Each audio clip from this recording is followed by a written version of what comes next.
Assalamualaikum warahmatullahi wabarakatuh. Waalaikumsalam. Alhamdulillah wassalatu wassalamu ala Rasulillah wa ala alihi wa sahbihi wa man wala, amma ba'd. Al-ikhwah wal akhwat azzani wa azzakumullah. Kita lanjutkan pembacaan kitab Al-Adabul Mufrad karya Imam Al-Bukhari rahimahullah. Berkata Imam Al-Bukhari rahimahullah, babu yabarru walidayh ma lam yakun ma'siyah. Bab berbakti kepada kedua orang tua. Bab seseorang berbakti kepada kedua orang tuanya selama itu bukan maksiat. Bab seseorang berbakti kepada kedua orang tuanya selama itu bukan maksiat. Artinya seorang anak wajib berbakti kepada orang tuanya, memenuhi perintah orang tuanya, kedua orang tuanya, selama perintahnya bukan maksiat, tidak melanggar aturan syariat. Itu maksud Imam Bukhari. Nah, berkata Imam Bukhari rahimahullah, haddatsana Muhammad bin Abdul Aziz, qala haddatsana Abdul Malik ibn al-Khattab ibni Ubaidillah ibni Abi Bakrah al-Basri, laqituhu bi Ramlah, qala haddatsani Rashid Abu Muhammad an Syahr bin Haushab an Ummi Darda an Abi Darda radhiyallahu anhu qala, telah menceritakan kepada kami Muhammad bin Zaid bin Muhammad bin Abdul Aziz. Ia berkata, telah menceritakan kepada kami Abdul Malik bin Al-Khattab bin Ubaidillah bin Abi Bakrah Al-Basri. Aku menemuinya di Ramlah. Ramlah ini daerah yang ada di mana? Ramlah, Ramallah. Ya, Syam, Palestina. Sekarang udah bagian dari Israel ya. Ramallah, daerah Ramallah. Jadi aku menemuinya di Ramallah. Ia berkata, telah menceritakan kepadaku Rashid Abu Muhammad dari Syahr bin Haushab dari Ummu Darda, dari Abu Darda. Jadi ini riwayatnya dari istri, lalu dari suami. Dari Abu Darda, semoga Allah meridainya, ia berkata, Ausani Rasulullah sallallahu alaihi wasallam bi tis'in. Rasulullah sallallahu alaihi wasallam memberikan wasiat kepadaku dengan 9 perkara. Memberikan wasiat kepadaku dengan 9 perkara. La tusyrik billahi syai'an wa in qutti'ta aw hurriqta. Jangan kamu menyekutukan Allah sedikit pun, walaupun engkau dipotong-potong atau dibakar. Wala tatrukanna salatal maktubata muta'ammidan, dan jangan engkau tinggalkan salat yang wajib dengan sengaja.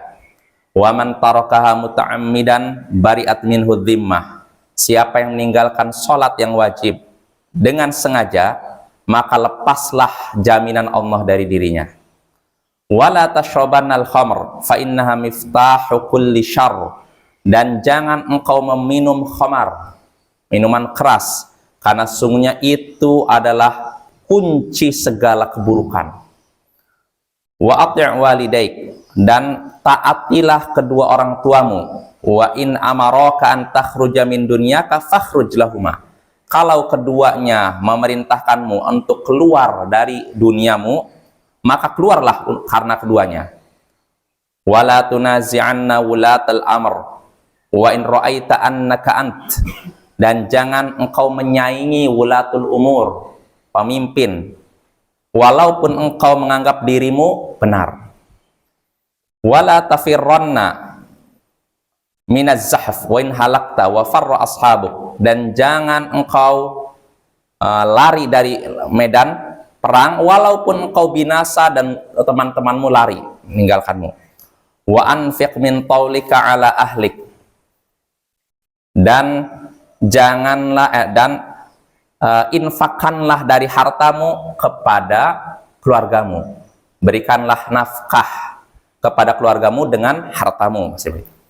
Wala tarfa' asaka an ahlik. Dan jangan engkau angkat tongkatmu dari keluargamu. Wa akhifhum fillah. Yang ke-9, takutilah mereka. Jadikanlah mereka takut karena Allah. Jadikan mereka takut karena Allah. Takut-takutilah mereka karena Allah. Nah, itu 9 wasiat dari Rasulullah kepada Abu Darda. Ya, kita bahas Bapak. Yang pertama wasiatnya kata Abu Darda, la tusyrik billah wa in qut'ta aw hurrikta. Jangan engkau menyekutukan Allah walaupun konsekuensinya engkau dipotong-potong atau dibakar. Artinya di sini wasiatnya untuk tidak berbuat apa? Syirik. Karena itu dosa yang paling besar ya. Lalu berikutnya yang kedua, pesan dari Rasulullah, jangan engkau tinggalkan sholat yang wajib dengan sengaja.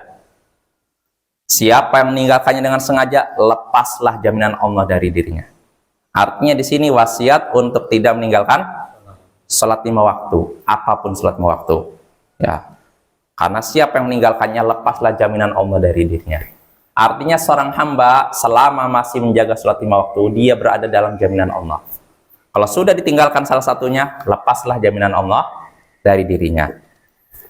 Lalu yang ketiga, wala tashrabannal khamr. Jangan sekali-kali engkau meminum khamr, karena itu adalah kunci segala keburukan. Kenapa kunci segala keburukan, Bapak? Ini wasiat ketiga, jangan minum minuman keras. Disebutkan kata Rasulullah bahwa itu adalah kunci segala keburukan. Kenapa itu? Kalau sudah minum khamar, beriringan dia dosa yang berikutnya. Kadang berzina lalu membunuh. Nah, betul, itu merembet. Makanya disebutkan dalam sebuah riwayat orang terdahulu, mungkin Israiliyat.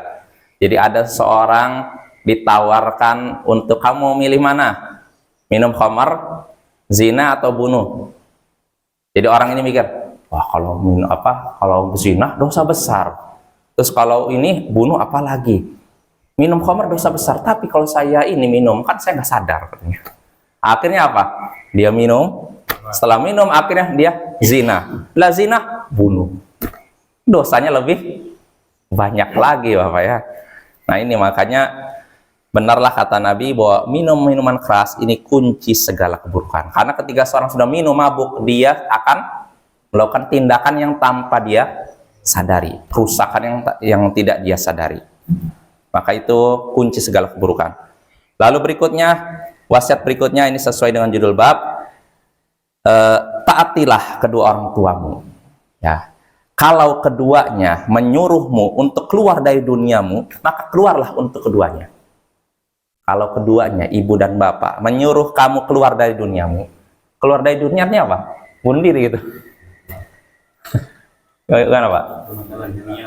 Ya artinya gini, kalau kamu punya harta, punya ini pekerjaan, lalu keduanya nyuruh udah kamu keluar dari pekerjaan kamu aja, keluar dari rumahmu, maka kata Nabi keluarlah karena menaati keduanya. Ya ini sekali lagi kalau semata-mata dunia, bukan ada hubungan dengan agama. Artinya kalau misalkan perintahnya bertentangan aturan agama, sekali lagi jangan ditaati. Oh, Ustaz, saya pernah dengar Ustaz, berbahaya kedua orang tua itu Ustaz. Seorang anaknya Muslim, ibunya Kristen. Bilangnya ibunya kamu harus masuk Kristen lagi, gitu kan? Dipaksalah anaknya, nggak mau dipaksa juga. Saya kalau nggak mau kau masuk Kristen lagi, saya mau nggak mau makan apa ini? Iya. Mau saya mati, saya makan. Tahu-tahu udah sekian lamanya tengoknya ibunya itu sudah kurus kering ya. Tapi dia juga, walaupun ibu ada nyawa 100 nyawa lagi, saya tidak mau masuk. Iya, betul. Ya karena bertentangan dengan aturan Allah ya. Ya kayak gitu nggak ditaati. Tapi kalau misalkan semata-mata dunia ya udah taati aja. Apa ya? Ya misalkan gini Bapak, mungkin singkatnya gini. Misalkan ada suatu pekerjaan atau ginilah, seorang anak ingin, ya sederhananya gini, dia ada 2 pekerjaan. Yang satu pekerjaannya dia sukai, tapi tidak disukai oleh orang tuanya. Ini bukan pekerjaan haram ya, pekerjaan halal, dua-duanya halal nih. Nah, yang satu disukai anak, tapi tidak disukai orang tua. Yang satu disukai orang tua, tapi tidak disukai anak. Maka mana yang dia pilih? Yang disukai orang tua, walaupun tidak disukai dia, selama itu halal. Adapun kalau haram jelas. Pembicaraan kita nggak membahas masalah halal. Tapi kalau dua-duanya mubah halal, tapi orang tua lebih suka kamu ini aja nak, maka taat ya, sebagai bentuk taat pada orang tua. Lalu berikutnya, wasiat berikutnya tadi kata Nabi SAW, Dan jangan engkau menyaingi ulatul umur, pemimpin, penguasa, walaupun engkau menganggap dirimu benar. Artinya ini wasiat untuk tidak memberontak kepada penguasa, walaupun kita menyangka saya benar nih, penguasa yang salah, dia melakukan kecurangan begini. Jangan kayak gitu. Kalau kita kekinian kayak gitu kan, anggap ini curang, saya yang benar. Nah, jangan, tetap. Kalau memang sudah dia megang kekuasaan, udah taat ya. Nah, ini prinsip Ahlus Sunnah wal Jamaah begitu Bapak ya.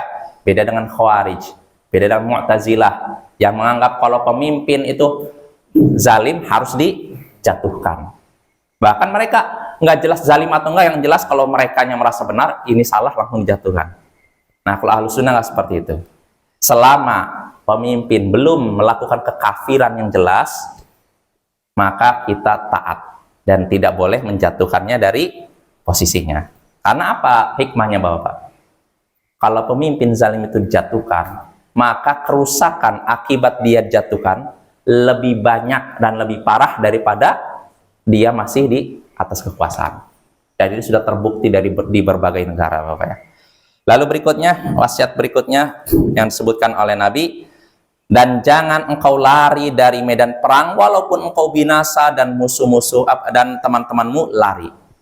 Nah, ini larangan lari dari medan perang. Ya, tapi ini Bapak, kalau kita lihat dalam surat Al-Anfal, dengan syarat jumlah musuh cuma 1 atau 2 kali lipat. Adapun kalau lebih dari 2 kali lipat, boleh lari. Dalam surat Al-Anfal Bapak lihat awalnya 1:10 nggak boleh lari kaum muslimin. Misalkan kaum musliminnya 100, orang kafirnya 1000, harus sabar.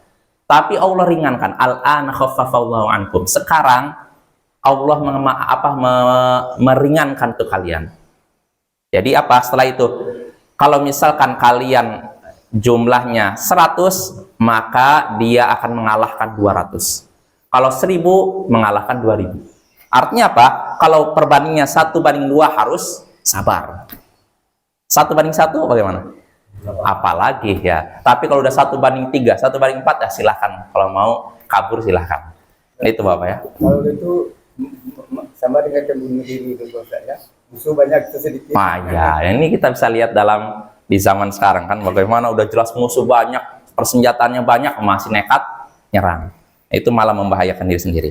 Lalu berikutnya, wasiat berikutnya yaitu perintah untuk berinfak kepada keluarga.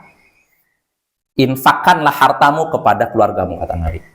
Nah, maka Bapak perlu kita ketahui, infak yang paling besar pahalanya infak kepada anak istri daripada kepada anak tetangga. Jadi jangan sampai kita sama tetangga, Masya Allah, dermawan, kepada orang jauh dermawan, kepada anak istri nggak dermawan. Nah, itu keliru ya. Itu sikap orang yang tidak mengerti ilmu. Lalu berikutnya, jangan engkau angkat tongkatmu dari keluargamu. Maksudnya apa ini? Jangan mukul. Beda Bapak. Kalau misalkan jangan angkat tongkatmu di atas keluargamu. Artinya apa? Jangan mukul. Tapi kalau ini jangan angkat tongkatmu dari keluargamu. Beda kalau angkat tongkatmu di atas keluargamu dengan angkat tongkatmu dari keluargamu. Lafal hadis di sini, jangan angkat tongkatmu dari keluargamu. Ini tetap ada tongkat ini untuk mengawasi. Artinya awasi mereka, arahkan mereka, jangan angkat. Karena kalau tongkatnya udah diangkat, orang jadi bebas keluarga. Mau maksiat silahkan, mau bahaya itu. Maka jangan angkat tongkatmu, tetap awasi mereka. Makanya Bapak di dalam hadis disebutkan di antara bentuk sunnah di rumah itu dipasang cemeti. Sebagai peringatan itu apa? Anak-anak nih, kalau kamu macam-macam nih, kamu sholat mau apa? Gitu. Ya itu bukan untuk artinya nggak benar-benar dipukul, tapi peringatan aja dalam rangka menyadarkan anggota keluarga bahwa kalian harus taat kepada Allah. Kalau tidak taat, nah itu artinya gitu Bapak. Lalu berikutnya, dan ini masih ada hubungannya dengan yang tadi, jadikanlah mereka takut karena Allah. Jadi tugas kepala keluarga mewasiatkan atau menjadikan anggota keluarganya takut kepada Allah. Dengan cara apa? Nasihat, wasiat, mengarahkan dan semacamnya. Ya mungkin itu saja Bapak. Pada pertemuan berikutnya kita lanjutkan hadis dalam bab ini. Karena dalam bab ini ada 3 hadis. Kita baru menyebutkan 1 hadis, hadisnya panjang ya. Insyaallah 2 hadis akan kita sebutkan pada pertemuan berikutnya. Subhanakallahumma bihamdik asyhadu an la ilaha illa anta astaghfiruka wa atubu ilaik. Assalamualaikum warahmatullahi wabarakatuh.